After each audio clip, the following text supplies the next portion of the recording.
अक्षर स्वर व बुद्धि की मां शारदा को प्रणाम करता हूं। आप सभी को प्रणाम करता हूं। पुनः आपके सामने उपस्थित हूं एक नई जानकारी के साथ, एक नई वीडियो के साथ। जैसा कि दोस्तों लास्ट वीडियो में मैंने कच्चा तीवु द्वीप के बारे में संपूर्ण जानकारी आपके साथ साझा की। बताया मैंने कि कैसे कच्चा जो तीवु द्वीप है वो किस प्रकार श्रीलंका को दान किया गया, कैसे प्राचीन काल से रजवाड़ों का वहां राज रहा, उसके बाद मद्रास प्रेसिडेंसी की स्थापना हुई, अंग्रेजों का शासन आ गया। अंग्रेजों ने भी क्या किया, भारत और श्रीलंका के बीच में जो विवादित जो कच्चा तीवु द्वीप था इसका भी समाधान करने की कोशिश की, लेकिन ऐसा कोई समाधान निकला नहीं। लगातार भारत की तरफ से भी क्या बोलते हैं आपत्ति जताई गई, श्रीलंका की तरफ से भी आपत्तियां जताई गई। तो आखिर में क्या हुआ, इन सब चीजों वार्ताओं के बीचों में क्या निकला, वार्ता लगातार चली और इन वार्ताओं के बीच में एक डिसीजन पर पहुंचे कि श्रीमती इंदिरा गांधी जी ने, उस समय की प्रधानमंत्री भारत की तरफ से, उन्होंने श्रीलंका को ये द्वीप को दान के रूप में दे दिया। दान देने का कोई बड़ा कारण नहीं बताया दोस्तों। इसी कड़ी में जैसे मैंने आपको उस वीडियो में यह भी बताया था कि मैं कच्चा तीवु द्वीप के बारे में जो भी जानकारी दी, इसके अलावा मैं आपको दोस्तों बताने वाला हूं कि द्वीप क्या होते हैं। वहां तो पार्टिकुलर एक द्वीप की बात की थी हमने, कच्चा तीवु द्वीप की, लेकिन मैं आपसे पूछ रहा हूं कि द्वीप क्या होते हैं, कितने प्रकार के द्वीप होते हैं, द्वीपों की उत्पत्ति कैसे होती है। भारत के जो मुख्य मुख्य द्वीप हैं जिनसे संबंधित क्वेश्चन आपके कंपटीशन एग्जाम में आते हैं उनको कवर करेंगे दोस्तों। तो जैसे लास्ट जो द्वीप बताया था मैंने, उसमें कोई ऐसा बड़ा कारण नजर नहीं आया कि जो द्वीप दान वाली जो सत कथा थी उसमें द्वीप को देने का क्या कारण रहा। बस कारण एक ही निकल के आ रहा था, श्रीलंका और भारत के बीच में विवादित था, इसलिए भारत ने अपनी तरफ से उसको दान के रूप में दे दिया, विवाद खत्म कर दिया दोस्तों। इसी कड़ी में दोस्तों हम आगे चलते हैं। चलिए इस कड़ी में एक बार फिर से मैं आपके सामने नई वीडियो लेकर आया हूं। इस नई वीडियो में अंडमान निकोबार द्वीपों की बात करेंगे, बाकी अन्य द्वीपों की बात करेंगे।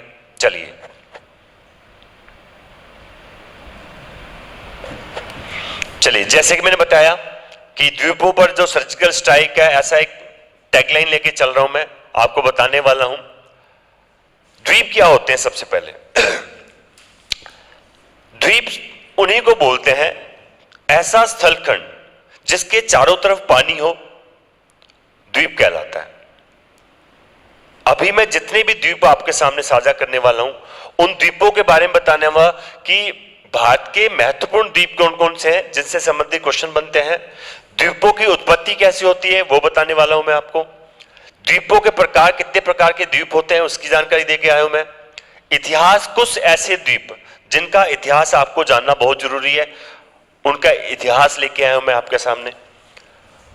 भौगोलिक स्थिति, जो भी महत्वपूर्ण द्वीप है उनकी भौगोलिक स्थिति मैं आपको बताने वाला हूं। भारत की जलवायु कैसी है, इन द्वीपों पर जलवायु कैसी है, इसके बारे में मैं जानकारी लेके आया हूं।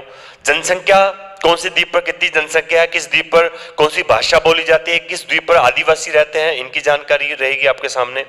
कृषि कैसी है, वन्य व वन्य जीवन कैसा है वहां का, वो बताने वाला हूं। और प्रमुख राष्ट्रीय उद्यान जिस भी द्वीप पर है उस राष्ट्रीय उद्यान की जानकारी लेके आया हूं आपके सामने।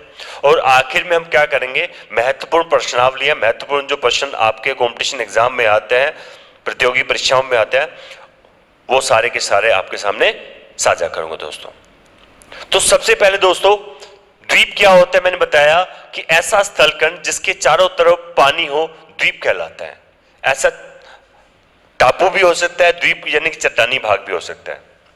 चलिए आपको कुछ तस्वीरें दिखनी है। सबसे पहले मैं आपको बता रहा हूं कि द्वीपों के प्रकार, द्वीप कितने प्रकार के होते हैं, सबसे पहले वो बताते हैं भाई। सबसे पहले देखिए दोस्तों, इस तस्वीर में आपको बता दूं, इस तस्वीर के अंदर मैं सबसे पहले जिस द्वीप की चर्चा करने वाला हूं या उसका नाम है यहां पर विवर्तनिक द्वीप।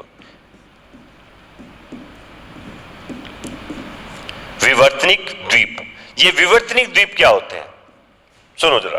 विवर्तनिक द्वीप उनको कहते हैं कि पृथ्वी के अंदर कंपन के कारण या किसी हलचल के कारण, जैसे भूकंप के आ जाने से, ज्वालामुखी के फट जाने से, तो पृथ्वी के आंतरिक भाग में हलचल होने के कारण कंपन कंपन होने के कारण धरातल के कुछ भाग का ऊपर उठ जाना या धरातल के कुछ भाग का नीचे धंस जाना, जिससे बनने वाली दरार घाटियां या किसी महाद्वीप का मुख्य भाग से अलग हो जाना, जिसके चारों तरफ पानी इकट्ठा हो जाना, तो बनने वाले जो द्वीप होते हैं उन्हीं को बोलता है विवर्तनिक द्वीप। क्या कहा मैंने कि भूकंपी घटना या ज्वालामुखी घटना के कारण पृथ्वी के अंदर आए कंपन के कारण धरातल का ऊपर उठ जाना या नीचे धंस जाना, बनने वाली दरार घाटियों के निर्माण हो जाना, और इसी से इन विवर्तनिक द्वीपों का निर्माण होता है।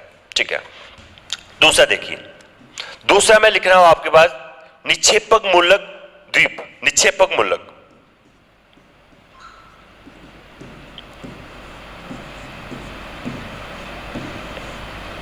निक्षेपक मूलक द्वीप क्या होते हैं ये देखिए। पहला मैं बताया विवर्तनिक द्वीप क्या होता है, दूसरा मैं बता रहा हूं निक्षेपक मूलक द्वीप क्या होते हैं। दोस्तों क्या होता है कि नदियों द्वारा, इसका आप अगली वाली तस्वीर में शायद इसको आप और अच्छे से क्लियर कर पाओगे, तो मैं इसको अगली तस्वीर में दिखाता हूं।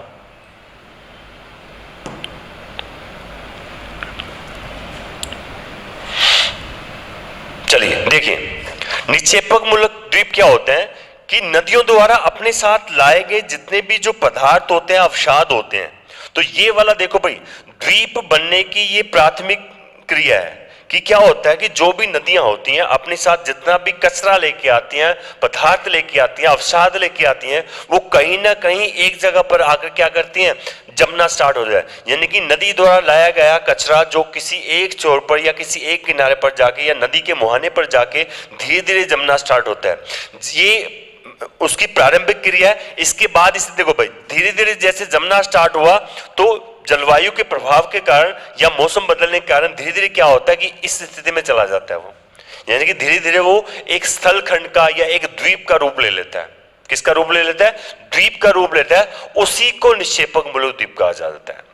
कभी कभार ये नदियों द्वारा भी होता है, हिमानियों द्वारा भी होता है, और समुद्र की जो लहरें होती हैं, समुद्र की जब लहरें आती हैं तो अपने साथ जितने भी अवशिष्ट पदार्थ आते हैं उनको भी किनारे पर छोड़ दिया जाता है, या बीच में कहीं ऐसा भूभाग आ जाए जिसके अंदर छोड़ देते हैं, तो उसमें भी धीरे धीरे करके क्या होता है कि धीरे धीरे करके जमना स्टार्ट होता है और ये एक स्थल खंड का रूप ले लेता है। इसी को जैसे डेल्टे का निर्माण होता है, ऐसे ही इन द्वीपों का निर्माण होता है। ठीक, तो इसको बोला गया निक्षेपक मूलक द्वीप। क्या बोला गया? निक्षेपक मूलक द्वीप। चलिए इसके बाद देखिए आप, इसके बाद आता है अपरदन मूलक। तीसरे नंबर पर लिखोगे आप,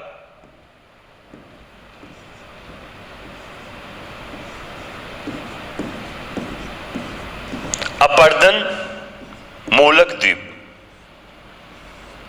अपरदन मूलक द्वीप, इसका मतलब क्या है कि अपरदन की क्रिया द्वारा बनने वाले जो द्वीप होते हैं उनको क्या बोलते हैं? अपरदन मूलक।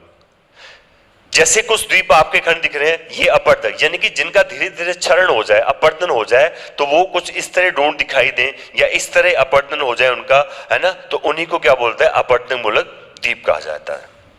चलिए नेक्स्ट देखिए कौन सा होता है इसके बाद। इस तस्वीर में देखो भाई, यहां पर देखो एक कोई सागर है या महासागर है, उसके बीच में एक पर्वत है, पहाड़ है, उस पहाड़ में लगातार देखो ज्वालामुखी का उद्गार हो रहा है, यहां से लावा लगातार निकल के आ रहा है, तो इसी को बोला जाता है ज्वालामुखी द्वीप। क्या बोला जाता है? ज्वालामुखी द्वीप।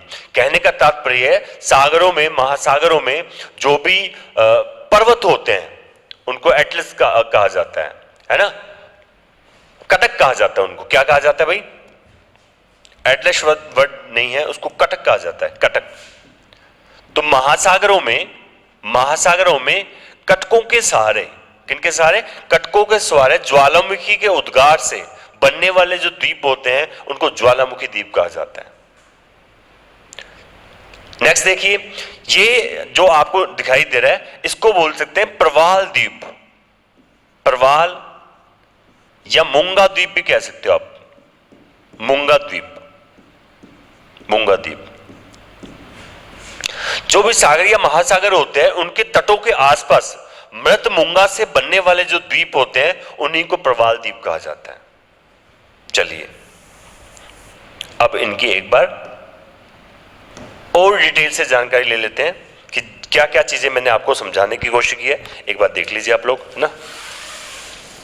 चलिए, तो मैंने बताया सबसे पहले द्वीप क्या होता है। तो मैंने कहा कि ऐसा स्थलखंड जिसके चारों तरफ पानी हो द्वीप कहलाता है। पहला बताया हमने विवर्तनिक द्वीप क्या होते हैं। ऐसे द्वीपों की उत्पत्ति भूगर्भिक हलचलों या पृथ्वी के कंपन द्वारा भूमि के नीचे धंस जाने से या समुद्री भागों में भूमि के ऊपर उठ जाने से, दरार घाटियों के निर्माण होने से अथवा महाद्वीपीय भूभाग का अलग होने के कारण द्वीपों का निर्माण होता है, उसे विवर्तनिक द्वीप कहा जाता है। सेकंड देखो, इसके अंदर निक्षेपक मूलक द्वीप क्या होते हैं। दोस्तों जैसे जैसे ये नोट्स हैं आप तैयार करते जाओ, बीच में जैसे मैं स्क्रीन से साइड में होता हूं तो आप इसका शॉर्ट स्क्रीन ले सकते हो और अपने एक अच्छे नोट्स तैयार कर सकते हो। तो निक्षेपक मूलक द्वीप क्या होते हैं। धरातल पर प्रभावित होने वाली नदियां, हिमानियों तथा सागरीय लहरों द्वारा अपने साथ बहाकर लाए गए पदार्थों के निक्षेपण से होता है। जैसे मैंने बताया ना कि नदियां अपने साथ जितना भी अवशिष्ट पदार्थ या पदार्थ जो भी लेके आती हैं उनको कहीं ना कहीं एक जगह पर डिपोजिट कर देती हैं और धीरे धीरे धीरे करके वो स्थलखंड का रूप ले लेता है। ठीक है, उन्हीं को क्या बोल जा रहा है, उनको निक्षेपक मूलक द्वीप कहा जाता है। अपर्दन मूलक द्वीप क्या होता है। अपर्दन की क्रिया से बचे कठोर चट्टानों के चारों ओर जल के जमाव या जल भर जाने से अपर्दन मूलक द्वीप का निर्माण होता है या निर्मित होते हैं। ठीक है, ज्वालामुखी द्वीप क्या होते हैं। महासागर कटकों, जो अभी मैंने जैसे एटलस शब्द यूज कर लिया था, कटकों, महासागर कटकों के सहारे निकलने वाले लावा का विशाल निक्षेप जो समुद्र जल के ऊपर आ जाता है, ज्वालामुखी द्वीप कहा जाता है। आखिरी देखिए इसमें प्रवाल द्वीप, महाद्वीपीय मगन तटों, कहने का महाद्वीपीय के जो आसपास के किनारे होते हैं जहां छिछला पानी होता है, कम गहराई वाला पानी होता है, महाद्वीपीय मगन तटों पर मृत मूंगा के जमाव से निर्मित द्वीपों को प्रवाल द्वीप कहा जाता है। तो दोस्तों ये मैंने अभी आपको जितनी भी जानकारी दी, सबसे पहले द्वीप बताया कि द्वीप क्या होता है आपको, है ना, और उसके बाद द्वीपों के प्रकार मैंने क्या बताया आपको कि इतने प्रकार के द्वीप होते हैं। भाई आपके सामने 5 प्रकार के द्वीप मैंने आपको बताया। आगे चलते हैं। भाई भारत में ऐसे बहुत सारे द्वीप हैं और मुख्य रूप से पढ़ने की स्थिति में जाओ तो वैसे तो 247 द्वीप, कुल भारत में 247 द्वीप हैं और गिनने के जाओ तो हजारों द्वीप होंगे, लेकिन उनकी गणना नहीं है, उनकी ऐसी कोई उपयोगिता भी नहीं है। तो मुख्य रूप से 247 में जो सबसे ज्यादा मुख्य है, जहां से संबंधित कुछ क्वेश्चंस बनते हैं, तो उनमें कुछ जानकारी मैं लेके आया हूं। तो द्वीपों को पढ़ने के लिए एक तो आप इस तरह पढ़ सकते हो कि द्वीप एक तो पश्चिमी तट के किनारे किनारे, जैसे आप कह सकते हो कि भाई ये वाला जो क्षेत्र है ये अरब सागर में आता है। भाई कहां आता है ये वाला जो क्षेत्र है ये अरब सागर में आता है। इस तरफ क्या पड़ता है भाई, अरब सागर पड़ता है। या फिर ये कह सकते हो भारत का ये वाला हिस्सा है तो इसको पश्चिमी घाट कहते हैं। भाई पश्चिमी घाट, तो पश्चिमी घाट में जो भी स्थित द्वीप होंगे, जैसे यहाँ पर द्वारका द्वीप हो गया, ऐसे ही जैसे दमन द्वीप, तो द्वीप वाली स्थिति भी आ जाएगी, है ना। ऐसे महाराष्ट्र के अंदर एलिफेंटा द्वीप हो गया, आलिया बेट द्वीप हो गया, बेट द्वारका हो गया, है ना। ऐसे केरल में वेलिंगटन द्वीप हो गया, ऐसे ही कर्नाटक में नेत्राणी द्वीप है कर्नाटक के अंदर। तो ये सारे सारे पश्चिमी वाले घाट पर है। देखो इधर अरब सागर पड़ता है और इधर पड़ता है बंगाल की खाड़ी पे। क्या पड़ता है इसमें, बंगाल की खाड़ी। तो बंगाल की खाड़ी में जितने भी स्थित द्वीप हैं मैं उनकी जानकारी आपसे साझा करने वाला हूं। जैसे यहां पर अगर जाओगे तो उड़ीसा की तरफ जाओगे तो गंगा सागर द्वीप है, ठीक है। उसके बाद नीचे आते हो व्हीलर द्वीप है, और नीचे आंध्र प्रदेश की तरफ आते हो होप द्वीप है। ऐसे ही जहां से चंद्रयान 3 को लॉन्च किया गया श्री हरिकोटा द्वीप है, यहाँ पर आते हो। ऐसे ही तमिलनाडु वाले क्षेत्र में आते हो तो वहां भी बहुत सारे द्वीप हैं। नीचे अगर मन्नार की खाड़ी की तरफ पे आते हो, जैसे अभी लास्ट जो वीडियो मैंने आपको बनाई थी जिसमें मैंने कच्चा तीवु द्वीप के बारे में बताया था, वो वहीं तो है मन्नार की खाड़ी में। पम्बन द्वीप है यहाँ पर मन्नार की खाड़ी में, तो कच्चा द्वीप है। इसके अलावा और भी जैसे राम सेतु द्वीप है ना। तो इस तरह के जो द्वीप हैं वो बंगाल की खाड़ी की तरफ है, या फिर कह सकते हो ये पूर्वी घाट पर। भाई कहां पर है वो, पूर्वी घाट पर। तो मैं आपके सामने पूर्वी घाट पर जितने भी मुख्य मुख्य द्वीप हैं उनकी जानकारी साझा करूंगा, और जो अरब सागर या पश्चिमी घाट की तरफ द्वीप है उनकी जानकारी साझा करने वाला हूं आपके साथ। आप इनको पढ़ने के लिहाज से इस तरह पढ़ सकते हो कि ऐसे द्वीप जो दूर स्थित हैं, जैसे ये देखो भाई दूरी पर स्थित ये वाला द्वीप, ये भारत का सबसे महत्वपूर्ण द्वीप है भाई, जिसकी मैं संपूर्ण जानकारी लेके आया हूं। दोस्तों जानकारी इतनी रहेगी कि आपका सिर्फ एग्जाम में नहीं, आपकी नॉलेज के आधार पर भी आप कहोगे सर इतनी जानकारी हमको एक वीडियो में नहीं मिली है। तो यहां अंडमान निकोबार द्वीप हुआ है जिसकी संपूर्ण जानकारी मिलने है। ये पर्वतीय या फिर चट्टानी द्वीप तो होते हैं, ज्यादातर चट्टानी द्वीप है, तो ये इसको पर्वतीय द्वीप भी कहा जाता है भाई। दूसरा यहां पर मैं लेके आया हूं लक्षद्वीप, ये मूंगा चट्टानों से निर्मित द्वीप है। तो ये भी क्या है, मुख्य भूमि से दूर है, ये भी मुख्य भूमि से दूर है। तो ऐसे द्वीप जो मुख्य भूमि से दूर है उनकी जानकारी भी, और ऐसे द्वीप जो बिल्कुल कहते हैं कि भारत के निकटवर्ती हैं या फिर पूर्वी घाट या पश्चिमी घाट के आसपास वाले क्षेत्र में है, उन द्वीपों को भी जानकारी लेके आना। ठीक है, चलिए आगे बढ़ते हैं।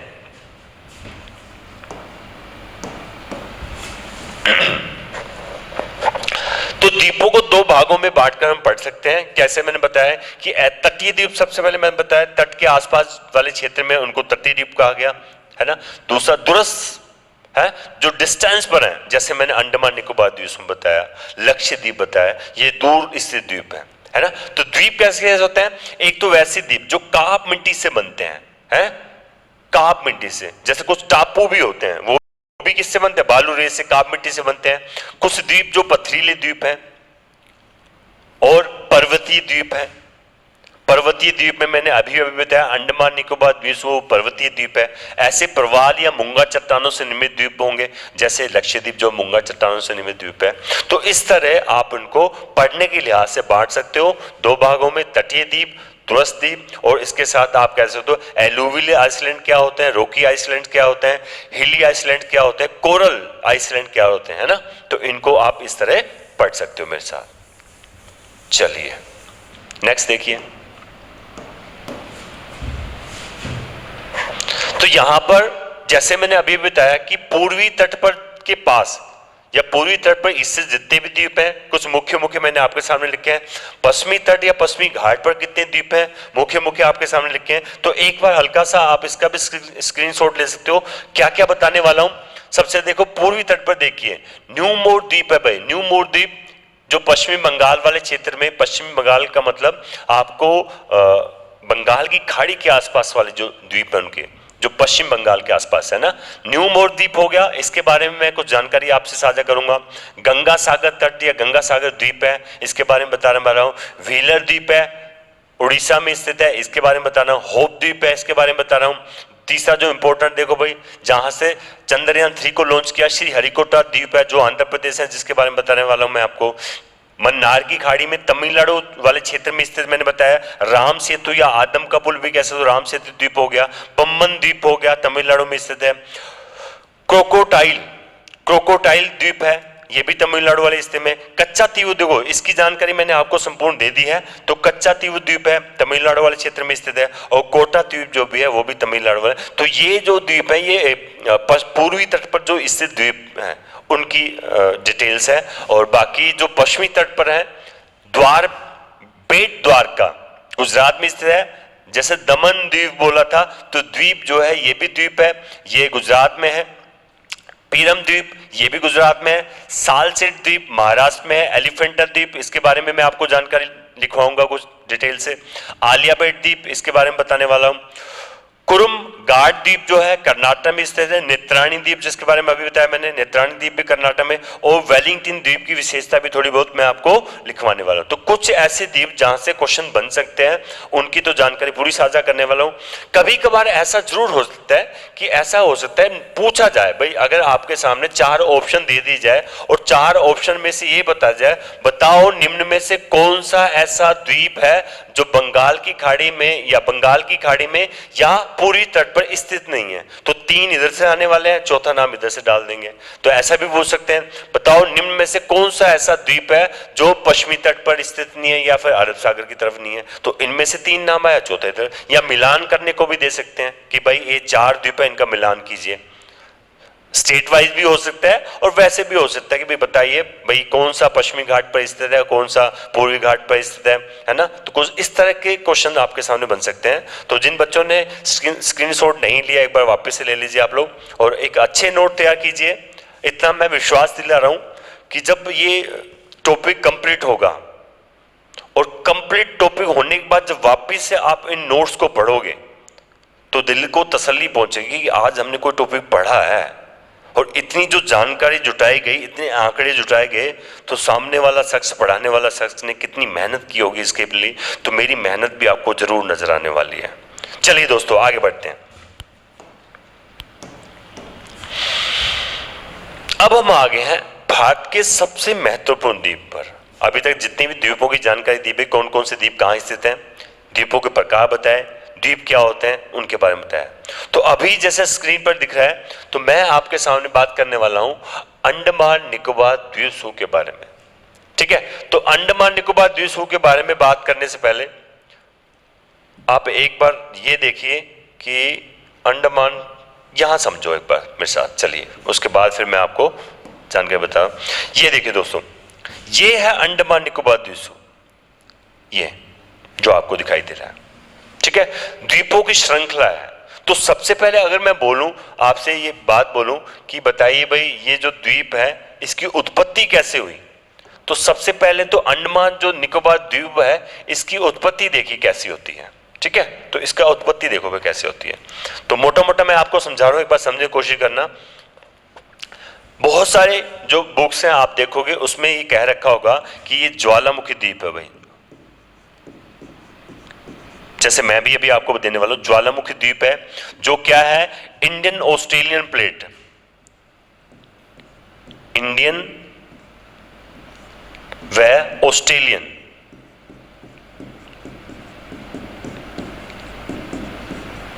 इंडियन ऑस्ट्रेलियन प्लेट के अभिसरण से इसकी उत्पत्ति हुई। यह एक ज्वालामुखी द्वीप है जो इंडियन व ऑस्ट्रेलियन प्लेट के अभिसरण से, स्कार्व से इसका निर्माण होता है दोस्तों। चलिए अब आप इसको समझिए, मैं आपको समझाने वाला हूं। देखिए दोस्तों,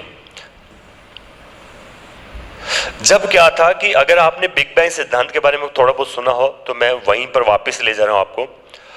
जब ब्रह्मांड में पृथ्वी की उत्पत्ति हो रही थी, पृथ्वी की उत्पत्ति किस तरह हुई थी वो मैं आपको बता देता हूं कि ऐसा माना जाता है कि ब्रह्मांड में कोई एक छोटा सा अग्नि का गोला था जो जलता हुआ, धीरे धीरे उसमें बढ़ोतरी हुई, वो बढ़ता गया बढ़ता गया बढ़ता गया। वो जलता हुआ जो अग्नि का गोला था, जब जैसे जैसे उसका विस्तार होता गया और एक समय ऐसा आया कि उसके अंदर विस्फोट हो जाता है। उस विस्फोट के कारण होता है कि जितने भी उसके टुकड़े होते हैं वो मतलब असंख्य रूप में पूरे ब्रह्मांड में फैल जाते हैं। तो जो बड़े टुकड़े होते हैं जिनका घनत्व अधिक होता है वो छिटक कर कुछ दूरी पर होते हैं, मतलब दूरी का मतलब ऐसा नहीं बिल्कुल पास, मतलब कम दूरी, ब्रह्मांड के अकॉर्डिंग जाओगे तो कम दूरी पे थे। जो हल्के टुकड़े या छोटे टुकड़े थे वो दूर छिटक के चले जाते हैं ब्रह्मांड में। ऐसे फिर क्या है, समय बीतता है, वो जो बड़े टुकड़े होते हैं उनमें भी फिर विस्फोट होता है और असंख्य रूप में, करोड़ों अरबों के रूप में तारों का निर्माण होता है। ऐसे बड़े टुकड़ों की बात की जाए तो उन्हीं में से फिर ग्रह बने। जैसे अगर आपको पता हो 8 ग्रह हैं, कौन कौन से आपको पता होगा। इन्हीं ग्रहों में एक है पृथ्वी ग्रह। अगर पृथ्वी ग्रह की बात की जाए तो पृथ्वी की उत्पत्ति कैसे हुई कि अरबों वर्ष पहले ये क्या थी, जलता हुआ धधकता हुआ अग्नि का गोला था जो धीरे धीरे करके ठंडा होता है। इसको दोस्तों ठंडा होने में भी लाखों करोड़ों साल लगते हैं, फिर जाकर ठंडा होता है। जैसे दोस्तों ये ठंडा होना स्टार्ट होता है, ठंडा होने पर क्या होता है, इसके मध्य ऐसा माना जाता है कि इसके मध्य कुछ इस प्रकार का, कैसा भी मैंने जैसे जितना भी अब तक पढ़ा उसे, कुछ इस प्रकार का एक स्थलखंड का निर्माण होता है ना। किसका निर्माण होता है भाई, स्थलखंड का। तो इसका नाम देता हूं संपूर्ण स्थलखंड। जो संपूर्ण स्थलखंड एक ही था बस भाई। जब पृथ्वी धीरे धीरे ठंडा हुई तो इसके अंदर संपूर्ण स्थलखंड जो बना ये बना, और इसके चारों तरफ क्या था दोस्तों, इसके चारों तरफ पानी था। ये जलीय क्षेत्र है। तो जैसे कि आज भी अगर आप जाओगे तो पृथ्वी पर जलमंडल बड़ा है, और स्थल मंडल छोटा है। तो ये कह सकते हो ये तो संपूर्ण जल मंडल, और इसको कह सकते हो ये संपूर्ण, इसको संपूर्ण स्थल मंडल, और इसको नाम दे रहा हूं जल मंडल। संपूर्ण जो जल मंडल है और संपूर्ण जो स्थल खंड है या स्थल मंडल है, इसका जो नाम दिया गया, इसको नाम दिया गया था पेंजिया। अगर मैं इसका नाम दूं तो इसको बोला गया था पेंजिया। पेंजिया पेंजिया क्या है दोस्तों? संपूर्ण पृथ्वी का संपूर्ण स्थलखंड पेंजिया, पृथ्वी का संपूर्ण जलमंडल, और इसको बोला गया था क्या? पेंथालासा। पेंथालासा, पेंथालासा, ठीक है। पेंजिया संपूर्ण स्थलखंड, पेंथालासा संपूर्ण जलमंडल। धीरे धीरे दोस्तों क्या होता है, समय बीतता है, समय बीतने के साथ इस वाले पेंजिया का भी विखंडन होता है। कुछ गुरुत्वाकर्षण बल लगता है, कुछ पलवनशीलता वाला बल लगता है। क्यों पृथ्वी लगातार क्या कर रही है, सूर्य का चक्कर काट रही है, तो कुछ उस कारण से भी क्या होता है कि ये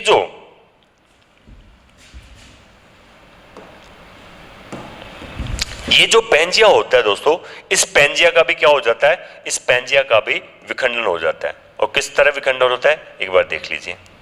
पेंजिया का जब विखंडन होता है तो कुछ ये वाला हिस्सा कह सकते हो, दो भागों में विभाजित होता है। एक जो हिस्सा जो उत्तर की ओर प्रभावित होता है, दूसरा जो हिस्सा है वो दक्षिण की ओर प्रभावित होता है।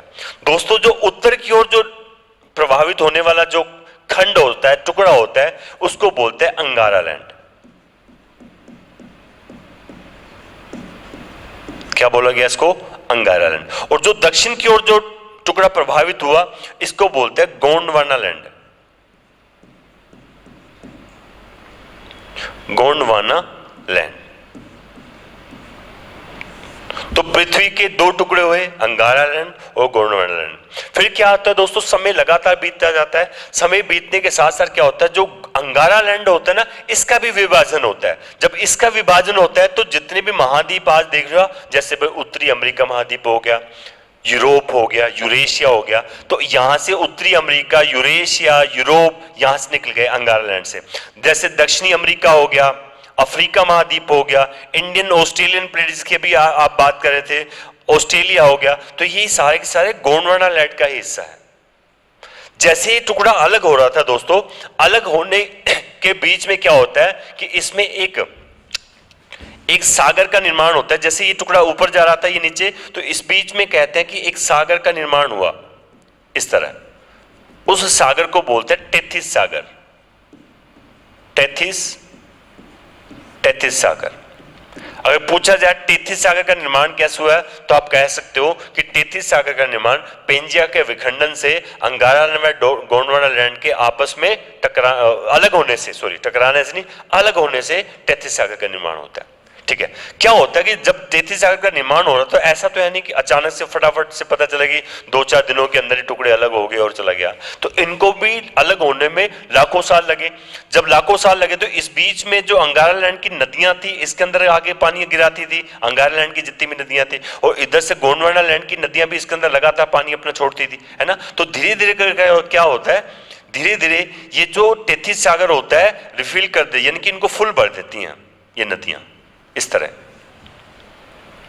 तो टेथिस सागर के अवशेष बच जाते हैं बस, और नदियां अपना रास्ता चेंज करके किसी और दिशा में चली जाती हैं। जब ये गोंडवाना लैंड का विखंडन हुआ था, तो गोंडवाना लैंड का विखंडन होने के पास जो अफ्रीका महाद्वीप है, अब दोस्तों इसको समझना जो मैं चीज समझाने वाला हूं, जो अफ्रीका महाद्वीप है, अफ्रीका महाद्वीप मान लीजिए ये अफ्रीका महाद्वीप है,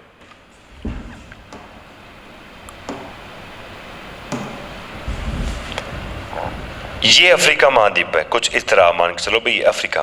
तो इधर से क्या करता है, अफ्रीका महाद्वीप से एक टुकड़ा अलग होता है यहां से, ऐसे मान के चलो, वो धीरे धीरे करके क्या है कि ऐसे उत्तर पूर्व की ओर बढ़ता है। तो ये टुकड़ा कुछ इस शेप में था जो धीरे धीरे कर, और आके जो टेथिस सागर में जो मलबा जमा हुआ था ना, इससे आकर टकराता है। इसी को बोलते हैं प्रायद्वीपीय भारत। प्रायद्वीपीय भारत, जो प्रायद्वीपीय जो भारत है, वो किसका हिस्सा है? अफ्रीका महाद्वीप का है, जो धीरे धीरे वहां से अलग होकर क्या करता है, उत्तर पूर्व की ओर गति करता है और आकर जो टेथीस सागर है, इस टेथीस सागर में आकर टकराता है। जो जैसे टेथीस सागर में आकर टकराता है दोस्तों, तो टेथीस सागर में टकराने के बाद ये जो अवशेष थे, टेथीस सागर जो अवशेष के रूप में बचा था, अवसाद के रूप में बचा था, इसमें जैसे टकराने से इसके अंदर वलन पड़ना स्टार्ट होता है। वलन इस तरह पहला वलन पड़ता है, फिर लगातार प्रेशर चलता रहता है, फिर दूसरा भी वलन पड़ता है इसके अंदर, फिर लगातार प्रेशर चलता है, तीसरा भी वलन पड़ता है इसके अंदर। तो इस प्रकार दोस्तों क्या होता है कि वलन पड़ते जाते हैं और ये इसका निर्माण होता जाता है। तो यहां से हिमालय की उत्पत्ति हुई भाई। किसकी उत्पत्ति है भाई? हिमालय की। लेकिन यहां पर हिमालय नहीं पढ़ाने वाला, ये टॉपिक तो द्वीप चल रहा है, तो यहां हिमालय थोड़ी पढ़ा रहा हूं कि मैं हाँ भाई हिमालय की उत्पत्ति कैसी हुई है। तो जैसे ही ये क्या होता है कि ये आके टकराता है, तो इस तरह हिमालय का मुख्य हिमालय तो यहां निकला, लेकिन हिमालय का जो विखंडित रूप है, जो विस्तारित रूप है हिमालय, देखो इस तरह अब इसको आप इस वाले मैप पर समझो, इंडिया वाले मैप पर हिमालय कुछ दोस्तों इस तरह है। ये वाला हिस्सा हिमालय का, ये कह सकते हो हिमालय ये है जो आपको दिखा रही है। तो पहला हिमालय ये होगा, फिर इसके पीछे दूसरा हिमालय का निर्माण हुआ होगा, ठीक है। उसके बाद फिर ये दूसरे हिमालय का निर्माण हुआ, इसी के बाद फिर तीसरे हिमालय का भी निर्माण हुआ। तो हिमालय को 3 भागों में बांट सकते हैं, लेकिन अभी हिमालय नहीं पढ़ रहे हम। तो इस तरह इसका निर्माण हुआ। तो यहाँ पर देखो भाई, जितने भी नॉर्थ ईस्ट के स्टेट हैं, जो भी पूर्वांचल की पहाड़ियां हैं, जो उत्तर पूर्वी राज्य हैं, यहाँ पर हिमालय का विखंडित रूप है, पहाड़ों के रूप में। वो ऐसे लंबी श्रृंखला नहीं है, पहाड़ों के रूप में, इन्हीं का विखंडित रूप जाता है आगे तक, उत्तर पूर्वी राज्यों से भी आगे जाता है। यहां पर दोस्तों आता है क्या बोलते हैं, म्यांमार देश जो है ना दोस्तों, म्यांमार देश, यहां पर एक श्रृंखला है जिसको बोलते हैं आराकान योमा। आराकान योमा श्रेणी है, पर्वत श्रेणी है दोस्तों। ये भी किसका विखंडित रूप है या विस्तारित रूप कह सकते हो, विखंडित नहीं, ये हिमालय का विस्तारित रूप है। पूर्वांचल की पहाड़ियां, फिर आराकान योमा श्रेणी, इसके बाद इसी का विस्तारित रूप है भाई ये वाला। कौन कौन सा? यहां पर अंडमान निकोबार है, ये अंडमान हो गया और ये निकोबार हो गया।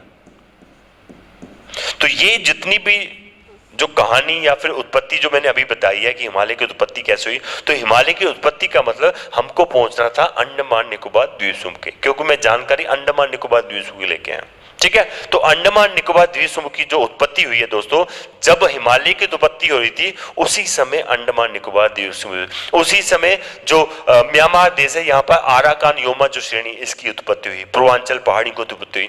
तो इस तरह आप समझ सकते हो कि अंडमान निकोबार द्वीप समूह की उत्पत्ति कैसे हुई। अब अलग अलग तर्क दिए जाते हैं, कोई ज्वालामुखी क्रिया द्वारा बताते हैं। मैंने आपको बताया कि टेथिस सागर में जमे अवसाद के कारण उनमें वलन जब पड़ा, जब आकर प्रायद्वीप उसमें आकर टकराता है, उसी से हिमालय की उत्पत्ति होती है, उसी से अंडमान निकोबार द्वीप समूह की उत्पत्ति होती है। चलिए चलो यहां पर कुछ चीजें और मैं आपको बताता हूं। जो अंडमान है ना,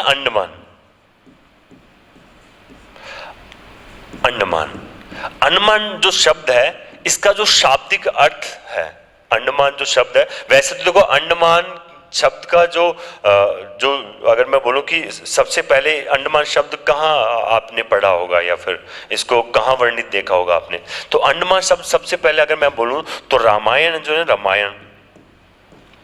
रामायण में इसकी चर्चा होती है। और रामायण में जो अंडमान है, इसका जो नाम होता है वो हंडमान होता है, हंडमान। इसका मतलब हो गया, इसका जो शाब्दिक अर्थ है, अंडमान का जो शाब्दिक अर्थ दे रखा है, वो दे रखा है हिंदू देवता जो भगवान हनुमान जी हैं,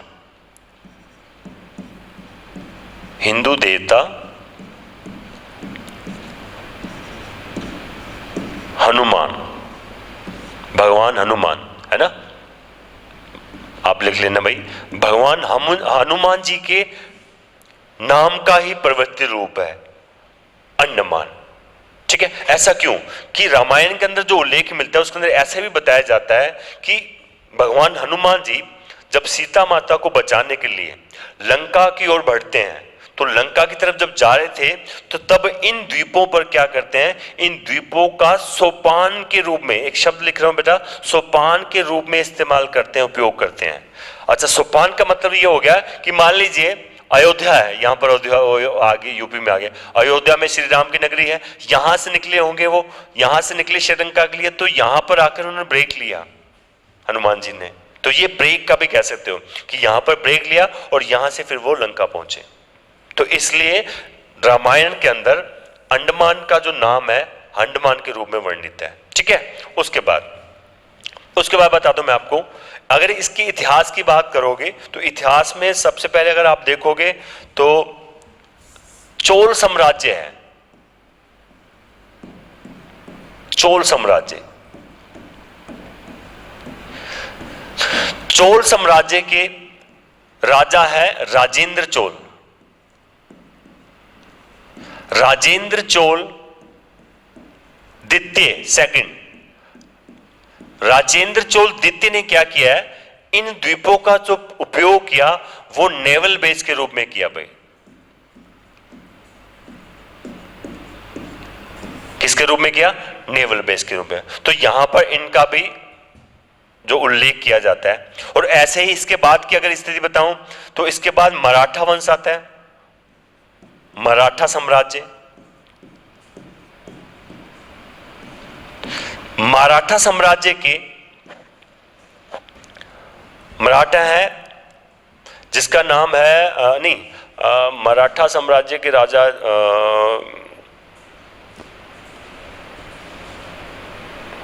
कान्होजी आंग्रे। कान्होजी आंग्रे है ना, कान्होजी आंग्रे ने भी क्या, ये सेनापति थे, इन्होंने भी क्या किया है, इन द्वीपों का जो इस्तेमाल किया नेवल बेस में किया, नेवल बेस के रूप में किया। जो राजेंद्र चोल थे इन्होंने क्या किया था, इन्होंने जब इनका इस्तेमाल किया दोस्तों तो इन्होंने नेवल बेस बनाया। नेवल बेस बनाने के साथ साथ क्या करते हैं, यहां पर इन्होंने एक जैसे नेवल बेस बनाने के बाद क्या करते हैं, यहां पर इनका लगातार इस्तेमाल करते हैं। और यहीं पर अगर मैं बात करूं, तंजावुर के शिलालेख हैं, तंजावुर के शिलालेखों में इन द्वीपों को क्या करते थे ये लोग, मां नक्वरम बोलते भाई, मां नक्वरम, इन द्वीपों क्या बोलते हो, मां नक्वरम बोलते थे। उसके बाद मराठा साम्राज्य आए, कान्होजी आंग्रे आए, उन्होंने आके इनका भी नेवल बेस के रूप में इस्तेमाल किया। इसके बाद क्या होता है दोस्तों, इसके बाद धीरे धीरे समय बदलता है, समय आगे बढ़ता है और यहीं पर फिर क्या आता है, यूरोपियन लोग जो है उनका आगमन हो जाता है। तो जैसे ही दोस्तों यूरोपियन लोगों का आगमन होता है तो आपको पता है यूरोप का मतलब हो गया अंग्रेज। जो अंग्रेजों का आगमन होता है तो सबसे पहले अंग्रेजों ने आके क्या किया, यहां पर एक कॉलोनी स्थापित की, यहां पर क्या किया, कॉलोनी स्थापित की। और कॉलोनी स्थापित के साथ साथ अगर आपको पता हो तो यहां पर एक जेल बनाई गई जिसके कारण सर्वाधिक कहते हैं कि प्रसिद्धि इसी में है, जेल में। यहां पर जो जेल बनाई गई उसको बोलते हैं सेलुलर जेल। ये जो सेलुलर जेल थी इसी के लिए बोला जाता है काला पानी की सजा जो है ना, काला पानी की जो सजा मिलती थी दोस्तों इसी जेल में मिलती थी। क्योंकि लगातार समय बीतता गया तो आप सोचो कि रामायण काल से लेकर आप लोग जब इस काल में पहुंचे कि जहां पर आप चोल वंश आया, फिर मराठाओं का राज आया, फिर यूरोपियन का आगमन हुआ, अंग्रेजों का आगमन हुआ। तो अंग्रेजों ने क्या किया, धीरे धीरे करके आप ये मान सकते हो कि 19वीं शताब्दी में आ जाते हो। यही जो यूरोपियन लोग थे ये 17वीं शताब्दी में आ गए थे भाई। इनका आगमन कब हुआ था, 17वीं शताब्दी में आए और धीरे धीरे इन द्वीपों पर रहना स्टार्ट हुआ। फिर धीरे धीरे इन्होंने क्या कर दिया कि अपने साथ साथ बाकी लोगों को बुलाना स्टार्ट किया। तो देखो हर किसी को इन द्वीपों में कुछ तो नजर आ ही रहा होगा, ऐसा ही नहीं है कि यहाँ सिर्फ घूमने फिरने के लिए आए। तो यहाँ के जितने भी संसाधन है उनका इस्तेमाल तो उनको भी करना होना है, इसलिए तो उनका जो जितना भी ध्यान था इस तरफ था। तो कहीं ना कहीं ये चीजें कह सकते हो कि इन सबको लालच था कि इन द्वीपों पर जाना है, रहना है, तो इस तरह की। तो 19वीं शताब्दी में जब पहुंचे तो उसके बाद तो वही है और 1857-58 से लेकर आप 1947 तक के बीच में लगातार यहाँ पर जैसे भी भाई आज़ादी को लेकर जो लड़ाइयाँ लड़ी गई इस बीच में लगातार, तो ये जितनी भी चीज़ें हैं इनको मैं आज नहीं अगली क्लास में बताने वाला हूँ। आज जो मोटा मोटा जितना भी मैंने समझाया है ना, उसको एक बार हल्का सा रिवाइज कर लेते हो मेरे साथ, है ना, क्या क्या मैंने आपको समझाने की कोशिश किया, एक बार देख लीजिए आप। चलिए, मैंने अभी आपको बताया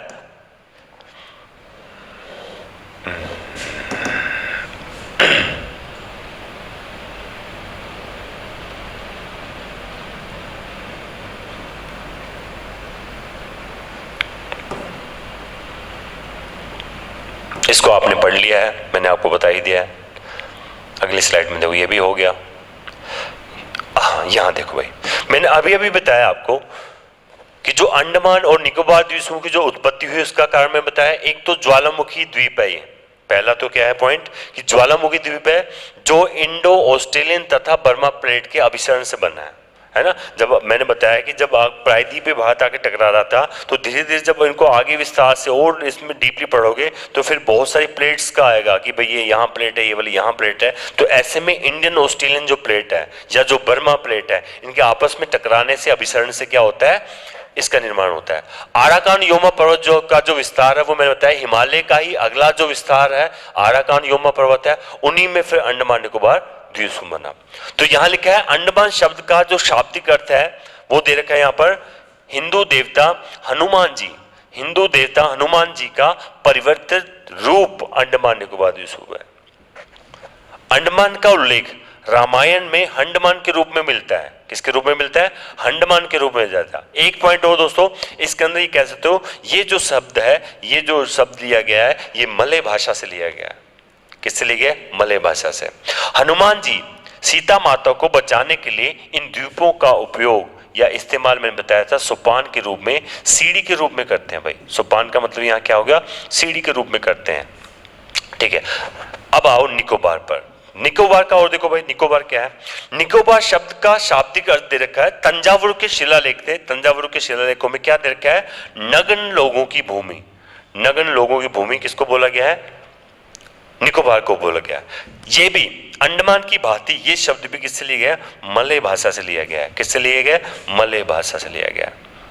नेक्स्ट देखिए, जैसा मैंने आपको अभी अभी समझाया कि अगर प्राचीन काल से है तो सबसे पहले रामायण के अंदर इसका उल्लेख मिलता है, उसके अंदर है। उसके बाद चोल साम्राज्य के महाराजा राजेंद्र चोल द्वितीय ने इन द्वीपों का जो इस्तेमाल किया नेवल बेस के रूप में किया। चोल राजवंश का जो शासन काल रहा वो 800 से 1200 ईस्वी के मध्य रहा। एक जानकारी के रूप में आपके सामने लिख दिया है। तंजावुर के शिलालेखों में इन द्वीपों को मानक्कवरम कहा गया। देखो दोस्तों, तंजावुर के जो शिलालेख है उसके अंदर क्या वर्णित है? उसके अंदर वर्णित है मानक्कवरम। ठीक है, फिर 17वीं शताब्दी आती है। 17वीं शताब्दी में मराठाओं का साम्राज्य होता है। मराठा साम्राज्य के सेनापति कान्होजी आंग्रे ने भी क्या किया? इन द्वीपों का उपयोग नेवल बेस के रूप में किया। तो पहले चोल साम्राज्य के राजेंद्र चोल ने किया, फिर यहाँ पर मराठा साम्राज्य के जो सेनापति थे कान्होजी आंग्रे ने भी इनका नेवल बेस के रूप में इस्तेमाल किया। 17वीं शताब्दी में मराठाओं के बाद क्या हुआ? यूरोपियन लोगों का आगमन हुआ। तो 1755 में यूरोपियन लोगों का आगमन हो चुका था दोस्तों इन द्वीपों पर। चलिए, अब यूरोपियन लोगों को आगे अपन कल से पढ़ने वाले हैं। यूरोपियन लोग किस तरह आए, किस समय में कौन से देश के लोग यहाँ पर पहुंचे, उन्होंने आकर कौन कौन से यहाँ पर कार्य की, इससे संबंधित जानकारी मैं आपको कल की वीडियो में शेयर करूंगा। आज के लिए दोस्तों इतना ही। आज आपने सबसे पहले मैंने जब शुरुआत किया तो आपको बताया कि लास्ट जो हमने कच्चा तीव द्वीप के बारे में जो जानकारी आपके सामने साझा की थी उसी को कंटिन्यू करते हुए आज ये करंट का था कि भाई कच्चा तीव जो द्वीप है जो श्रीलंका को कब 1976-74 में दिया था। ठीक है, उसके बाद अभी प्रधानमंत्री मोदी जी ने लोकसभा में एक मुद्दा उठाया, 2 लाइन बोल दिया, उसी 2 लाइन से रिलेटेड करते हुए बिल्कुल मीडिया ने बिल्कुल हल्ला बोल दिया। तो लगातार वो शब्द को बार बार वो नाम आता रहा। तो उसके बारे में मैंने आपको जानकारी दी। तो उसके बाद मैंने आपको बताया कि द्वीप होते क्या हैं, द्वीप क्या होते हैं वो बताया, कौन कितने प्रकार के द्वीप होते हैं, वो भारत के मुख्य द्वीप उनकी उत्पत्ति कैसे हुई, उनकी भौगोलिक स्थिति क्या है, जनसंख्या के बारे में, भाई कहाँ पर द्वीपों पर आदिवासी रहते हैं, कहाँ पर जनसंख्या कौन सी निवास करती है, उनके वो कृषि कैसी करते हैं, उनका वन्य जीवन कैसा होगा।